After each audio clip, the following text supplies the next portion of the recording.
নমস্কার, আমি সায়ন্তিকা। আমার চ্যানেল দ্য রিফ্লেক্টিভ ট্রেডারে আপনাদেরকে স্বাগত জানাই। আজকে শুধুমাত্র একটা ইন্ডিকেটর মুভিং অ্যাভারেজ দিয়ে বা তার মুভিং অ্যাভারেজের কোন কোন পিরিয়ড দিয়ে তাতে সুইং ট্রেডিং, ইন্ট্রাডে ট্রেডিং, এমনকি অপশন ট্রেডিং পর্যন্ত করা যায়। তার সঙ্গে পজিশনাল তো আছেই। শুধু মুভিং অ্যাভারেজকে কাজে লাগিয়ে কীভাবে এই ট্রেডিংয়ের এই অধ্যায়গুলোকে আমরা নিতে পারি, কাজ করতে পারি, সেই ইন্ডিকেটর মুভিং অ্যাভারেজেরই আজকে আলোচ্য বিষয়। আমার সাথে আছেন আমার হাজব্যান্ড সুরজিৎ চক্রবর্তী। নমস্কার। আজকে আমরা মুভিং অ্যাভারেজ নিয়ে একটু বিস্তারিত আলোচনা করব। মুভিং অ্যাভারেজ তো আমরা কম বেশি আমরা যখন টেকনিক্যাল অ্যানালিসিস শিখি, আমরা সেই টেকনিক্যাল অ্যানালিসিসে যে ইন্ডিকেটারগুলো বোধহয় আমার প্রথম শিখি, সেটা হচ্ছে ইন্ডিকেটারের মধ্যে আমরা মুভিং অ্যাভারেজ। মুভিং অ্যাভারেজ বেশ কয়েক রকমের হয়, তার মধ্যে বেশি ব্যবহার করা হয় সেটা হচ্ছে সিম্পল মুভিং অ্যাভারেজ, আর একটা হচ্ছে এক্সপোনেনশিয়াল মুভিং অ্যাভারেজ। তো এক্সপোনেনশিয়াল মুভিং অ্যাভারেজগুলো মূলত কি হয়, যখন একটু টাইম ফ্রেমটাকে আমরা শর্ট করে দিই, মানে টাইম পিরিয়ডটা ধরুন 5 দিন বা 20 দিন এরকম কাছাকাছি শর্ট টাইম ফ্রেমে যদি আমরা ব্যবহার করি, তখন ডেটাকে একটু স্মুথেন করবার জন্য আমরা এক্সপোনেনশিয়াল মুভিং অ্যাভারেজগুলো ব্যবহার করলে বেটার রেজাল্ট পাওয়া যায়। টাইম পিরিয়ডটা যত বেড়ে যায় তত সিম্পল মুভিং অ্যাভারেজ কিন্তু ভালো কাজ দেয়, কারণ সেখানে ডেটা স্মুথেনের ব্যাপারটা অতটা থাকে না। তো মুভিং অ্যাভারেজ দিয়ে আমরা কি করব আজকে যেটা আমরা করব সেটা হচ্ছে, ধরুন কেউ অপশান বাই করতে চাইছে, তার তো মোমেন্টাম দরকার। তাহলে কোন পিরিয়ডের মুভিং অ্যাভারেজটা আমি ব্যবহার করলে আমরা মোমেন্টামটা পাবো, আমরা সেটা দেখব। তারপর ধরুন আমি সুইং ট্রেডিং করছি, কিন্তু আমার পুলব্যাক খুব ভালো লাগে, পুলব্যাক স্ট্র্যাটেজি আমি কাজে লাগাতে চাই, পুলব্যাক সাপোর্টে আমি বাই করব। মানে আজকে আমি মূলত আপ ট্রেন্ডের ব্যাপারগুলোই বলবো, মানে বায়ের ব্যাপারগুলোই বলবো। তো সেক্ষেত্রে পুলব্যাক সাপোর্ট কতই খুব ভালো কাজ দেয় বিভিন্ন স্টক বা বিভিন্ন ইনস্ট্রুমেন্ট, সেসব আলোচনা থাকবে। সঙ্গে আমরা এখন সবসময় জানি মার্কেটের যা কন্ডিশন, যদি ভালো রকম কারেকশান হয়, আমরা কারেকশানে এখন মার্কেটে বাই করি, বা প্রত্যেকটা কারেকশানই বাই হয়, বাই অন এভরি ডিপ, এই স্ট্র্যাটেজিটা খুব চলে। কিন্তু আমরা এই ডিপ স্ট্র্যাটেজি যে করব, বাই অন ডিপ করব, কতটা পড়লে কোন জায়গায় এসে সাপোর্ট নিলে, মুভিং অ্যাভারেজে কোন পিরিয়ডে এসে সাপোর্ট নিলে আমরা মুভিং অ্যাভারেজে কোন পিরিয়ডে এসে সাপোর্ট নিলে আমরা বেশি ভালো রেজাল্ট পাবো, বা লং টার্মের জন্য আমরা পজিশনাল ট্রেড করতে চাইছি বা ভ্যালু বাই করতে চাইছি, তখন কোন মুভিং অ্যাভারেজের কোন পিরিয়ডকে কাজে লাগাবো, সেই সব নিয়ে আজকে আমাদের আলোচনা। এখন আমরা এবার আসা যাক, আমি এখানে কিছু জিনিস লিখে রেখেছি যাতে সময়টা আমাদের বাঁচে। তো প্রথমে আমরা স্ট্রং মোমেন্টাম দেখতে চাইছি। স্ট্রং মোমেন্টাম আমরা সাধারণত কখন দেখব? হ্যাঁ, আমরা ধরুন আপনি কোনো ইন্টারডে স্টক খুঁজতে চাইছেন, যে স্টকটা মোমেন্টামে আছে তাকেই তো আপনি খুঁজবার চেষ্টা করবেন পরের দিনের জন্য, এবং পরের দিন গিয়ে যদি এটা আপনার স্ট্র্যাটেজির সঙ্গে ম্যাচ করে, কন্ডিশন ম্যাচ করে, তখন মানে এটা ওয়াচ লিস্টে রাখার জন্য সেই স্টকটাকে আমরা যখন নিই, স্ট্রং মোমেন্টামে নিতে হয়। বা ধরুন কল বাই করতে চাইছেন, তাহলে যে স্ট্রং মোমেন্টামে ওপরের দিকে যাচ্ছে, আপ ট্রেন্ডের যে স্ট্রং মোমেন্টাম দেখাচ্ছে, তাকে আমরা সিলেক্ট করব। তাহলে এক্ষেত্রে এই যে প্রথম কটা জিনিস আমার লেখা আছে, স্ট্রং মোমেন্টাম কত প্যারামিটার দিয়ে দেখব, শর্ট টার্ম ট্রেন্ড আমরা কোন প্যারামিটার দিয়ে দেখব, বা পুলব্যাক সাপোর্টটাই বা আমরা কোন প্যারামিটারে দেখব, এইগুলো একটু টাইম পিরিয়ডটা কম হয়। আমি যেরকম বললাম, এইগুলো আমরা কি করি, আমরা ইএমএ বা এক্সপোনেনশিয়াল মুভিং অ্যাভারেজ দিয়ে বেটার রেজাল্ট আমাদের পাওয়া যায়। তার কারণ হচ্ছে ডেটাটা স্মুথ হয়। এই ব্যাপারে যদি আপনারা জানতে চান যে এক্সপোনেনশিয়াল আর সিম্পল মুভিং অ্যাভারেজের কেন, অ্যাকচুয়ালি সিম্পল থাকতে এক্সপোনেনশিয়াল কেন এলো, এ নিয়ে যে কারণ জানার ইচ্ছা যদি থাকে বা এ করে, তাহলে আমি এটা নিয়ে আলোচনা করতে পারি। কমেন্টের মাধ্যমেই জানাবেন। হ্যাঁ, কমেন্টের মাধ্যমে জানালে আমি সেটা নিয়ে আলোচনা করব। যাকে এইখানে এক্সপোনেনশিয়াল মুভিং অ্যাভারেজগুলো মূলত ফিবোনাচি নাম্বার দিয়ে কিন্তু ভালো কাজ করে। তো দেখা যাক, প্রথমে স্ট্রং মোমেন্টাম আমরা যখন দেখব, সেটা 5 ইএমএ বা 5 এক্সপোনেনশিয়াল মুভিং অ্যাভারেজ আমরা প্যারামিটারটা দেবো। 5 ইএমএ বা এক্সপোনেনশিয়াল মুভিং অ্যাভারেজগুলো দেবো। তো মনে করুন এটা 5 ইএমএ আপনার এক্সপোনেনশিয়াল মুভিং অ্যাভারেজ, প্রাইস এর ওপরে গেল, ক্লোজ দিল, এই জায়গা থেকে যখন ধরুন একটা গ্রিন হ্যামার ক্যান্ডেল করলো, বা একটা বুলিশ এনগলফিং করলো, বা কোনো পিনবার টাইপের প্যাটার্ন করলো, এর ওপর থেকে যখন প্রাইস যাওয়া শুরু করে দেখা যায় 2-3 দিন হয়তো খুব ভালো একটা মোমেন্টাম নিয়ে যাচ্ছে।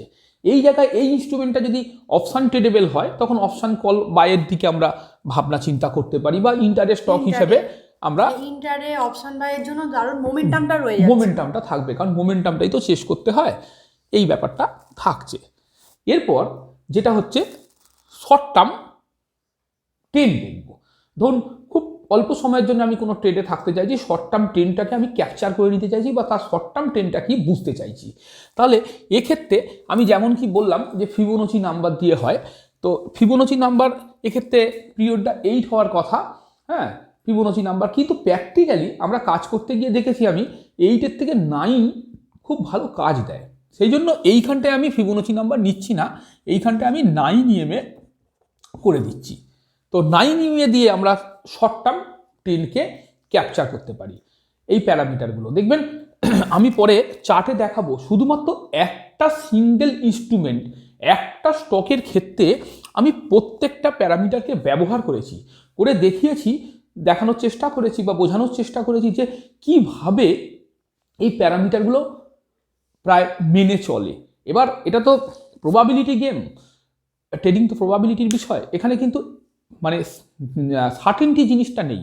আনসার্টেন ওয়ার্ল্ডকে প্রবাবিলিটির রেসপেক্টে আমাদের ট্রেডিংয়ে কাজে লাগাতে হবে, এটাই হচ্ছে ট্রেডিংয়ের মূল কথা। তো শর্ট টার্ম ট্রেন্ড তাহলে আমরা 9 EMA দিয়ে দেখছি। এরপর হচ্ছে আমার খুব পছন্দের কাজ pullback strategy. Pullback strategy, pullback support. ধরুন কোনো একটা স্টক খুব আপ ট্রেন্ডে চলছে, ভালো একটা আপ ট্রেন্ডে আছে, জানা আছে সে মুভিং অ্যাভারেজের গোল্ডেন দুটো পিরিয়ডের মুভিং অ্যাভারেজের গোল্ডেন পিরিয়ডে গোল্ডেন ক্রসওভার পিরিয়ড দিয়ে যাচ্ছে। এইবার আমি সে পুল ব্যাক করবে, সে কারেকশান করবে, স্টকটা কারেকশানে আমি বাই করব, সাপোর্টে বাই করব, কিন্তু কোন পিরিয়ডটা মুভিং অ্যাভারেজের কোন পিরিয়ডে পুল ব্যাক সাপোর্ট ভালো হয় সেটা হচ্ছে আবার ওই ফিবোনাচি নাম্বার 21 EMA। ধরুন মনে করুন স্টকটা বাড়ছে, এইভাবে বাড়তে বাড়তে বাড়তে বাড়তে দেখবেন এখানে এসে কারেকশান করে, এখানে একটা হ্যামার বা বুলিশ এনগলফিং, সব ক্যান্ডেলে ট্রেড করতে যাওয়া ঠিক নয়। হ্যামার খুব ভালো, সাপোর্টে হ্যামার খুবই ভালো, একটা রিজনেবল কারেকশানের পরে সাপোর্টে হ্যামার বা বুলিশ এনগলফিং অথবা পিন বার আমার খুব পছন্দের। হ্যাঁ, এইগুলো এই জায়গা থেকে আমরা বাই করতে পারি। এই জায়গায় পুলব্যাকের ক্ষেত্রে একটু আরেকটা ভালো কথা আমি বলতে পারি, সেটা হচ্ছে কখনো ডাইরেক্ট প্রাইসটা এসে কারেকশান করে দেয়, সেটা হচ্ছে হেলদি ট্রেন্ডে প্রাইসটা কারেকশান করবে, করে এসে পুলব্যাকে সাপোর্ট নেবে, ঠিক তো, তখন আমরা বাই করতে পারি। আর যদি প্রাইস খুব স্ট্রং থাকে, মানে ট্রেন্ডটা যদি খুব স্ট্রং হয়, সেক্ষেত্রে কিন্তু প্রাইস সাধারণত কারেকশান করে না। প্রাইস কি করে, প্রাইস না কারেকশান করে একটু টাইম কারেকশান করে একটা ছোট্ট রেঞ্জ করে, সেই রেঞ্জের ওপর দিয়ে দিস ইজ টাইম কারেকশান, এই রেঞ্জের ওপর দিয়ে যখন প্রাইস ছোটে আবার একটা দুর্ধর্ষ মুভ কিন্তু নেয়। তাহলে এই গেল আমাদের পুলব্যাক সাপোর্টের ব্যাপারটা।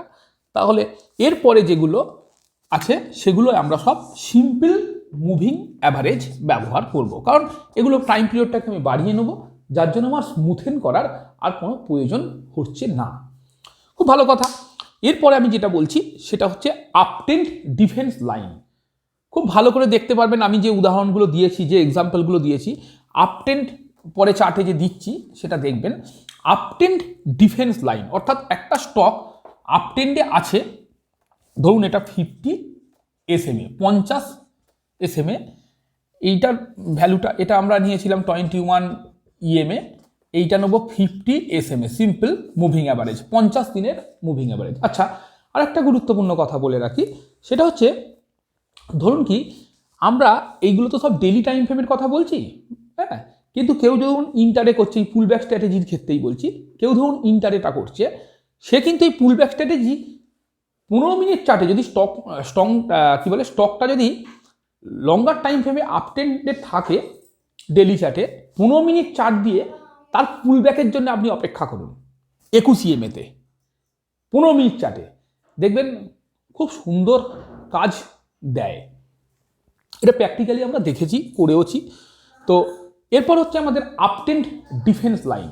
একটা স্টক আপট্রেন্ডে আছে, তার আপট্রেন্ডটাকে সে কতটা বাঁচাতে পারে, সেই মুহূর্তে যে টেন্ডেন্সিটা চলছে সেটা কি বজায় থাকবে, না কারেকশানে চলে যাবে, আরও একটু নিচে যাবে, প্রথমে আপনি টেস্ট করবার জন্য 50 SMA দেখবেন যদি খুব স্ট্রং ট্রেন্ডে থাকে তাহলে 50 SMA সে ভাঙছে না, 50 SMA ওপর দিয়ে গিয়ে 50 SMA-তে এসে সে সাপোর্ট নিয়ে নিচ্ছে বা তার কাছাকাছি এরিয়ায় এসে সাপোর্ট নিয়ে নিচ্ছে।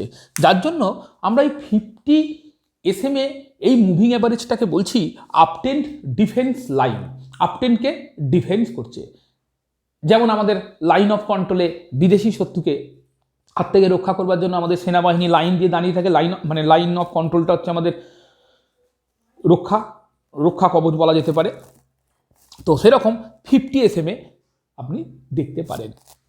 তারপর হচ্ছে বিগ প্রাইস ডিপ।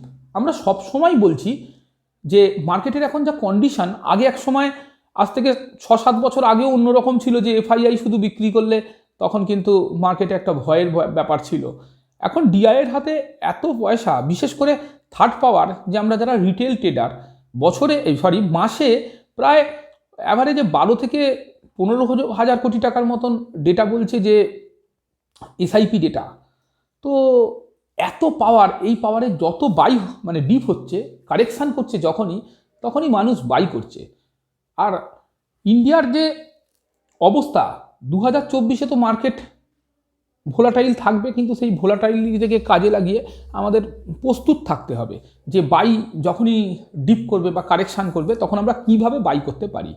এক্ষেত্রে একটা সমস্যা হয় কি, আমরা অনেক সময় বাই করে ফেলি, ধরুন কারেকশান করছে, কারেকশানে পড়ছে, আমরা কিছু না বুঝেই শুধু কিনতে হবে জেনে, কিছু না চিন্তা ভাবনা করে কারোর কথা শুনে বা কোনো কিছুতে কিনে ফেলি। তারপরে দেখা যাচ্ছে যে সেটা ফলিং নাইফ, আমি কিনলাম, আমার হাত রক্তাক্ত হচ্ছে। ফলিং নাইফকে তো ধরা যায় না, তো সে আরও পড়ছে, তো কী হবে, আমাদের পেনটা তখন সেই মুহূর্তে খুব কষ্ট লাগে, ভোগ করতে হয়। কিন্তু আমরা যদি জানি যে পোটেন্সিয়ালি এই জায়গা থেকে একটা ঘুরতে পারে বা এই মুহূর্তে বাই অন ডিপের জন্য কোন মুভিং অ্যাভারেজটা খুব গুরুত্বপূর্ণ, সেটা খুব ভালো হয়। আমি দেখেছি, এটা আমি পরবর্তীকালে ফিবোনাচি নাম্বার দিয়েও আমি বলবার চেষ্টা করব।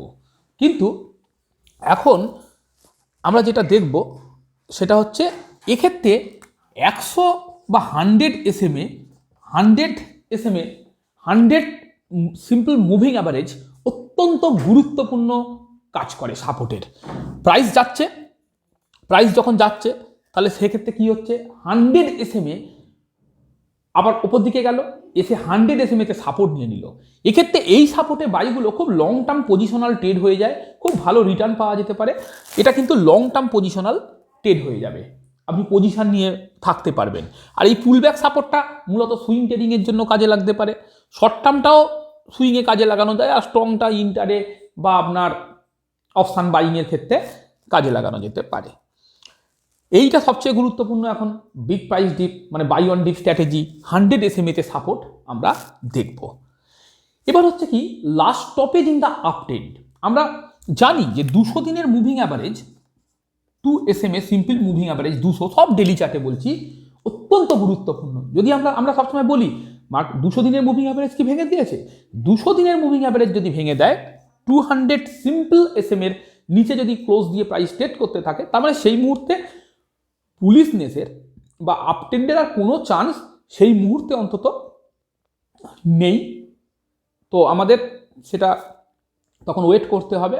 ওইখান থেকে দেখা যায় যে 200 দিনের মুভিং অ্যাভারেজ ভেঙে দিয়ে নিচে চলে গেলে বিয়ারিশ ট্রেন্ড, লং টার্মে বিয়ারিশ ট্রেন্ড শুরু হয়ে যায়।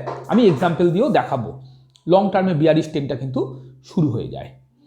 এই হচ্ছে ব্যাপার। তো 200 দিনের মুভিং অ্যাভারেজ, এরপরে আমরা যেটা করব 200 দিনের মুভিং অ্যাভারেজ, এরপরে আমরা যেটা করব সেটা হচ্ছে ভ্যালু বাই।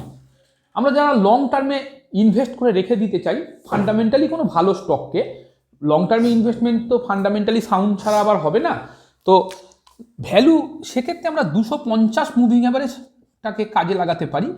মোটামুটি 250 বা 200 এই মুভিং অ্যাভারেজের নিচে বা কাছাকাছি জায়গায় যদি প্রাইস, তবে আবারও বলছি ফান্ডামেন্টালি সেটা সাউন্ড স্টক হতে হবে, খুব ভালো হতে হবে। কারেকশানের জন্য সে নিচে এসেছে বা কোনো ঘটনার জন্য এসেছে, এখন ওই জায়গায় এসে যদি কনসলিডেট করে, বেশ কিছুদিন ধরে ধরুন কনসলিডেটটা করছে, এখানে দুটো ব্যাপার, কনসলিডেশনে কিন্তু দুটো ঘটনা ঘটতে পারে, অ্যাকুমুলেশনও হতে পারে, ডিস্ট্রিবিউশনও হতে পারে। জেনারেলি ডিস্ট্রিবিউশন ওপরে হয়, ওপরে উঠছে, উঠে গিয়ে ডিস্ট্রিবিউট করে পড়ছে, কিন্তু আবারও রিডিস্ট্রিবিউশনও হতে পারে। নিচের ভ্যালুতে যে রিডিস্ট্রিবিউশন হবে না সেটা বলা যায় না, তাহলে পড়লে আরও পড়বে। তাহলে ওই জায়গাটায়, ওই কনসলিডেশনের জায়গাটায় আমাদের টেকনিক্যালি বুঝতে হবে কখন কি বলে অ্যাকুমুলেশন করছে নাকি ডিস্ট্রিবিউশন করছে। যদি অ্যাকুমুলেশন করে তখন আমরা ধীরে ধীরে ব্যাক হোল্ডিং করতে পারি।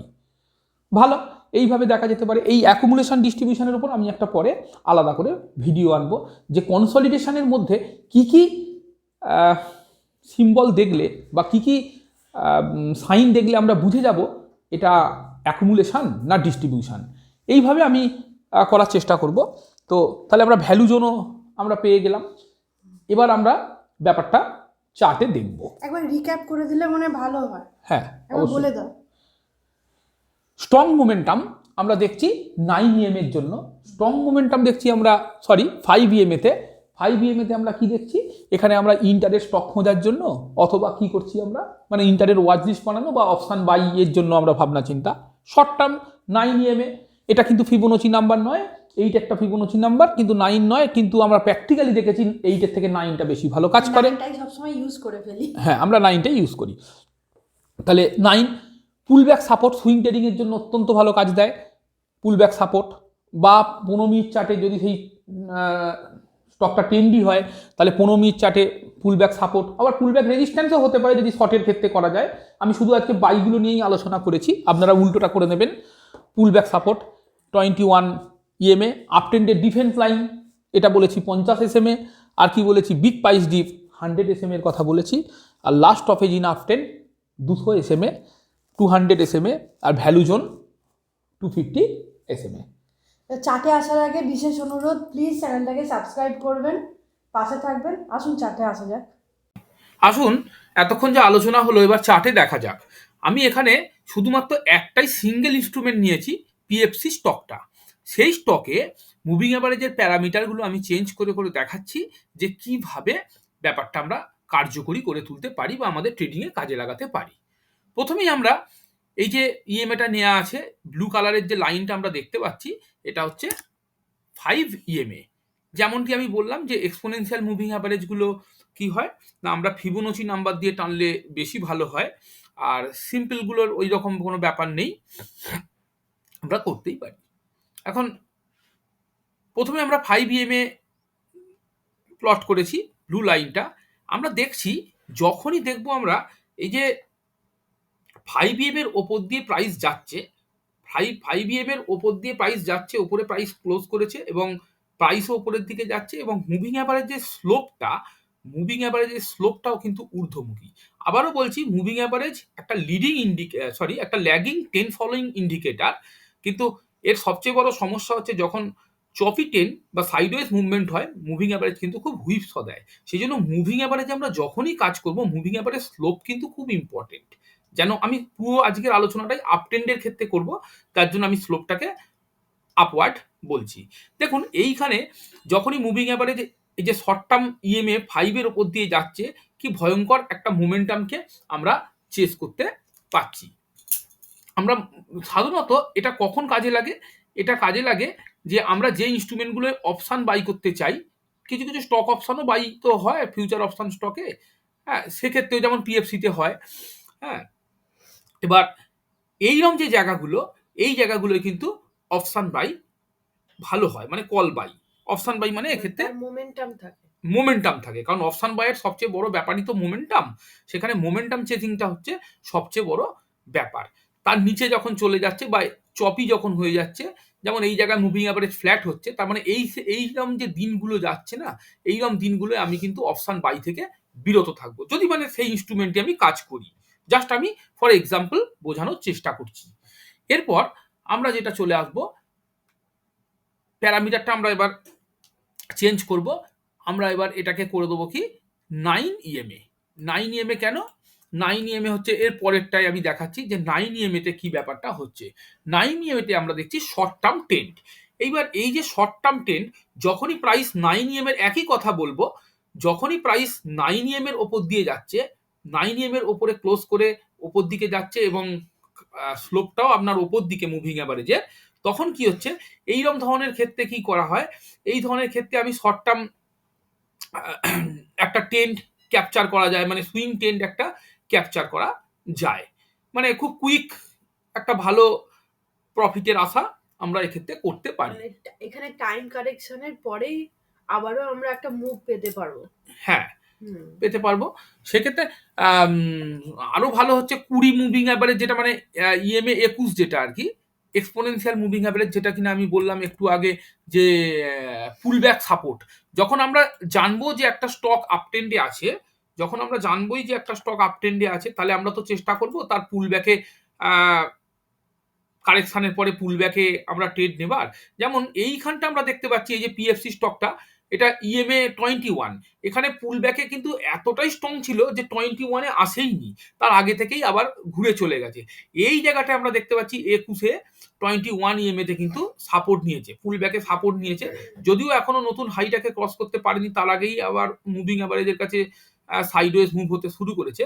কিন্তু আরেকটু এই দিকে যদি আমরা দেখি, একটু এগিয়ে এসে যদি দেখি, এই জায়গায় কিন্তু ভালো কাজ দিয়েছে। যেমন 21 মুভিং অ্যাভারেজের যে ব্যাপারটা দেখাচ্ছি আমি, এইখানে যে একটা ইনডিসিশন ক্যান্ডেল করেছে, তারপর গেছে এখানে একটা ক্যান্ডেল এনগলফিং টাইপের খানিকটা করেছে, করে কিন্তু এই পুলব্যাকগুলো ভালো কাজ করেছে, মানে ভালো সুইং একটা আমরা 21-এর ক্ষেত্রেও অনেকটাই টাইম কারেকশনের পরে যে আবার মুভটা দিয়েছে, হ্যাঁ ব্রেকআউটটা দুর্দান্ত হয়েছে। দুর্দান্ত হয়েছে। পুলব্যাক তো মানে যখন পুলব্যাক হয় একটা প্রাইসের হয়, আবার অনেক সময় দু রকমের পুলব্যাক, একটা প্রাইসের কারেকশন হয় আর একটা টাইমের কারেকশন হয়। টাইমের কারেকশন হলে কি হয়, সেক্ষেত্রে ব্রেকআউট ট্রেড নিয়ে নিতে হয়, মানে আগের হাইটার এই যে এই আগের হাইটাকে ক্রস করলে। আর যদি প্রাইস ডাইরেক্ট কারেকশন করে সেখানে কোনো একটা হ্যামার টাইপ ক্যান্ডেল করে, তাহলে সেই হ্যামারের হাইয়ের উপর দিয়ে আমরা ট্রেডটা নিতে পারি। এটা গেল। এইবার আমরা আসবো, এটাকে আমরা চেঞ্জ করে নেব। এবারে আমরা যেটা দেখতে চাইছিলাম সেটা হচ্ছে, আমরা পুরো এই মুভিং অ্যাভারেজটাকেই আমরা কেটে দেবো। আমরা এবার সিম্পল মুভিং অ্যাভারেজ ইন্ডিকেটর থেকে নিয়ে চলে আসবো, কারণ আর আমার স্মুথেন করার দরকার নেই। আমি জাস্ট মুভিং অ্যাভারেজ লিখছি, মুভিং অ্যাভারেজ আমি নিয়ে এলাম। মুভিং অ্যাভারেজের এখানে আমি প্যারামিটারটা 50 করছি, প্যারামিটারটা আমি 50 করে দিচ্ছি। 50 মানে কি? 50 মানে হচ্ছে uptrend defence line. Uptrend defence line অর্থাৎ আপট্রেন্ডটা যে চলছে, আপট্রেন্ডটা যে চলছে সেই আপট্রেন্ডটা কি ইনট্যাক্ট থাকবে? মানে আমি কি বুঝবো আপট্রেন্ডের ডিফেন্স লাইন? যেমন করে কিনা আমাদের লাইন অফ কন্ট্রোলে সেনাবাহিনী দাঁড়িয়ে আছে বিদেশি শত্রুকে ঢুকতে দেবে না বলে, ঠিক সেরকমই যেন এই 50 লাইনটা এমন কাজ করে যে স্টকটা তো বুল, স্টকটা ছুটছে, মুভ দিচ্ছে। এখন এই 50টা যদি ভেঙে যায়, তাহলে এই যে স্ট্রংনেসটা, এর যে স্ট্রেংথটা, সেই স্ট্রেংথটা কিন্তু সাময়িকভাবে ক্ষতিগ্রস্ত হবে। এখানে যেমন মারাত্মকভাবে ছুটছে, এইখান থেকে সরা শুরু হয়েছিল, এই 50টাকে বারবার মানে টাচ করেছে এবং হোল্ড করে নিয়েছে। হ্যাঁ, এই জায়গায় এসেও তাই। এইখানে দেখুন, এইখানে এই জায়গাটা এসে কি হয়েছে, এই জায়গাটা এসে সব থেকে ভালো 50 লাইনটা কাজ দিয়েছে, যে আপটেন ডিফেন্স লাইন, আপটেনটাকে কিভাবে ডিফেন্স করেছে।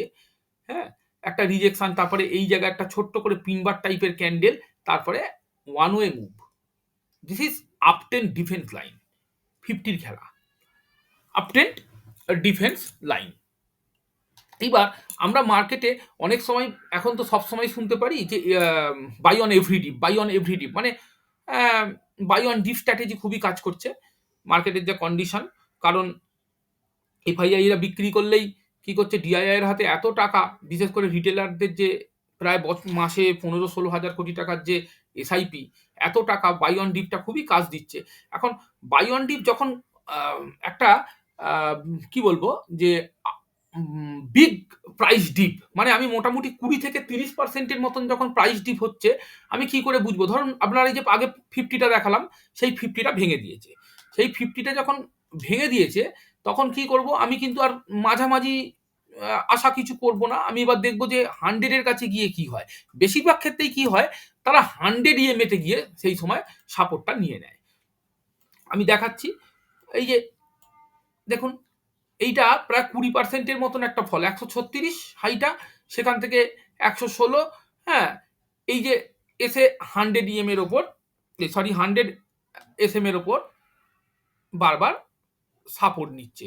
মানে এই জায়গায় বাই অন ডিপগুলো খুব ভালো কাজ করে।